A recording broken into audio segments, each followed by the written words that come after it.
Um ponto importante que eu acredito bastante é que existe, dos anos 70 em diante, uma grande mudança da forma de viver. Até então, nós tínhamos uma dependência dos mecanismos de produção de trabalho muito mais braçais e, a partir dali, a dinâmica ela passa a ser uma coisa muito mais soft, né? Então, se gasta muito menos energia para as mesmas tarefas.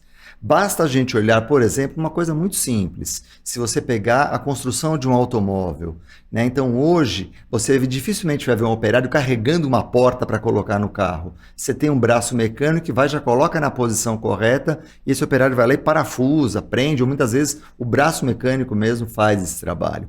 Na construção civil a mesma coisa. Você tinha antes um desperdício muito grande de material porque tinha muito trabalho do homem. Hoje existe toda uma tendência de logística aonde essas quebras, entre aspas, da obra, ela é perdida, ou seja, você maximiza a utilização do equipamento, fazendo com que as peças cheguem exatamente no ponto de colocação para aquele técnico que vai fazer a colocação de um piso, tenha só que colocar o piso e não carregar o piso no carrinho.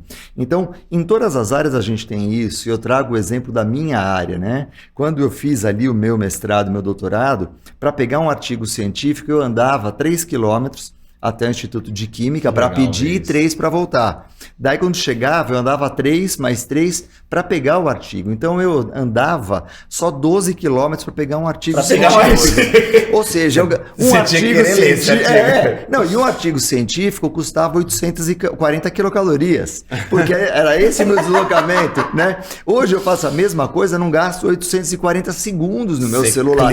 Eu clico ali, ele está lá inteirinho em PDF, eu posso ler, eu posso exportar, posso dividir, posso fazer o que eu quiser.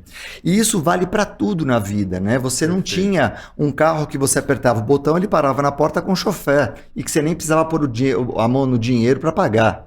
Ou seja, a gente tem um avanço tecnológico muito grande a partir dos anos 70, e eu falo dos anos 70 com muita tranquilidade, porque eu comecei a trabalhar, eu era muito jovem, eu trabalhei como office boy do Banco do Brasil, comecei a trabalhar com 13 anos, e foi quando eu tive o contato com o primeiro computador. E aí eu estou falando de 1977. Então, o primeiro computador que eu vi, ele separava cartões. Era tudo que ele fazia. E ele ocupava um andar inteiro num prédio enorme ali na Avenida Paulista para separar cartões, né? E quando chegou esse computador, o meu chefe falou assim, esse equipamento chama computador. E ele veio para diminuir o nosso trabalho. E com isso nós teremos mais tempo livre para ficar com os filhos, com a família. Só que aconteceu o contrário. Esse computador entrou na nossa vida com os filhos e com a família e a gente aumentou a nossa produtividade. Então, essa mudança de ocupar o tempo livre com o trabalho e diminuir o tempo livre com o gasto também é uma variável importante que a gente não pode esquecer que está no perfil, no radar. E enquanto nós procurarmos um responsável pela obesidade, quer seja ele óleo, quer seja ele açúcar, quer seja ele proteína, qualquer coisa, a gente não vai encontrar. Porque a responsabilidade não está no alimento ou no nutriente. A responsabilidade está numa forma de viver que nós mudamos. E está tudo certo. A obesidade veio a rebote. É um conjunto de comportamentos que se agruparam e resultaram nesse aumento aí da obesidade. Mas eu acho legal você falar, as pessoas naturalmente vão para um dos lados do equilíbrio calórico, que é o consumo calórico, quando olham esse gráfico. E poucas pessoas, a cabeça vai do jeito que você foi. Não, vamos analisar antes o gasto calórico, como o nosso... Porque isso nitidamente é o que você está falando. Ninguém vai contra a ideia de que isto mudou. A gente não pode dizer que, não, as pessoas são muito mais ativas do que eram antes. Não, o nível de transporte público que você tem, de conexão. Você falar para as pessoas hoje em dia, não, por que a gente não vai a pé?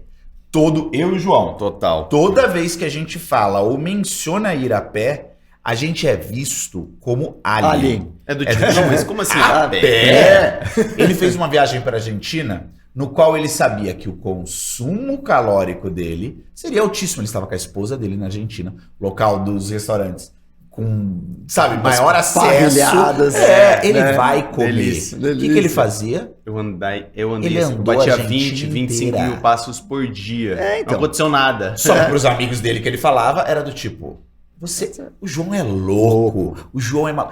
Andar, hoje em dia, se tornou, você é doido, você é da pessoa fitness, você é daquele povo. Noiado, você é muito bitolado. Foi isso. Pô, eu te falei, recentemente, meu aniversário foi no começo do mês. Eu estava com 2 amigas minhas, a gente estava num café, onde a minha casa estava literalmente a 20 minutos dali. E ela estava de carro e ela ia para um lugar muito próximo da minha casa. E aí ela falou assim, não, João, vamos, eu te dou carona. Eu falei, não, obrigado, eu quero... caminhar. E eu já estava nessa nossa fase de déficit calórico, enfim. Eu falei, não. E eu acabei comendo um waffle de pão de queijo. Aí eu já na minha noia, né, do tipo, não, deixa eu fazer... Eu vim e eu vou voltar andando. Mas andando? Não, mas como assim andando? Você não vai querer pegar um Uber ou... Não existe mais essa possibilidade das pessoas andarem. É o que o Marcos falou. Ou a pessoa cogita Uber... Ou do tipo, ela vai de carro. A cabeça dá nó nesses momentos. E aí eu vejo uma coisa interessante. Todo mundo gosta de passear no shopping, principalmente as pessoas que moram em São Paulo, né? O paulista, ele é shopping maníaco, né?